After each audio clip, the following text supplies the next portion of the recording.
ചേട്ടൻ്റെ വീട്ടിൽ നിന്ന് ഞങ്ങൾ തിരുവല്ലയിലേക്ക് തിരിച്ചു പോവാണ്. 4-5 ദിവസത്തെ ചേട്ടൻ്റെ ലീവും കഴിഞ്ഞ് പൂരം എല്ലാം കഴിഞ്ഞ് ഞങ്ങൾ തിരുവല്ലയിലേക്ക് പോവാണ്. അപ്പോൾ കുറ്റിപ്പുറത്ത് വന്നപ്പോൾ നെയ് റോസ്റ്റ് കഴിക്കാനായിട്ട് ഞങ്ങൾ റെസ്റ്റോറൻറ്റിൽ കയറി. പിന്നെ ഞങ്ങൾ തിരുവല്ലയ്ക്ക് ടിക്കറ്റ് എടുത്ത് വെയിറ്റ് ചെയ്യുകയാണ്. 12:45 ആയപ്പോഴത്തേക്കും ട്രെയിൻ വന്നു.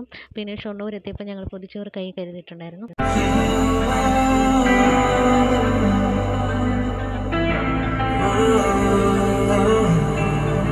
അത്യാവശ്യം നല്ല തിരക്ക് കൂടി വന്നിരുന്നു. പോരാത്തതിന് നല്ല ചൂട്, സഹിക്കാൻ പറ്റാത്ത ചൂടും. അപ്പോൾ ഞങ്ങൾ പാട്ടൊക്കെ കേട്ട് ഞങ്ങളിങ്ങനെ ഇരിക്കുകയാണ്. കുറച്ച് കഴിഞ്ഞപ്പോഴത്തേക്കും ട്രെയിനിൽ നിന്ന് ബട്ടർ സ്കോച്ച് വിത്ത് ചോക്ലേറ്റ് ഫ്ലേവറുള്ള ഐസ്ക്രീം മേടിച്ചു കേട്ടോ.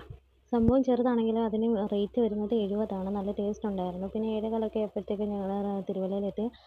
പിന്നെ 7:45 എൻ്റെ വീടിൻ്റെ അടുത്തേക്ക് ഒരു ബസ് ഉണ്ടായിരുന്നു. അവിടെ ചെന്നിറങ്ങിയപ്പം ശിവരാത്രിയുടെ ആഘോഷങ്ങളൊക്കെ ഉണ്ടായിരുന്നു.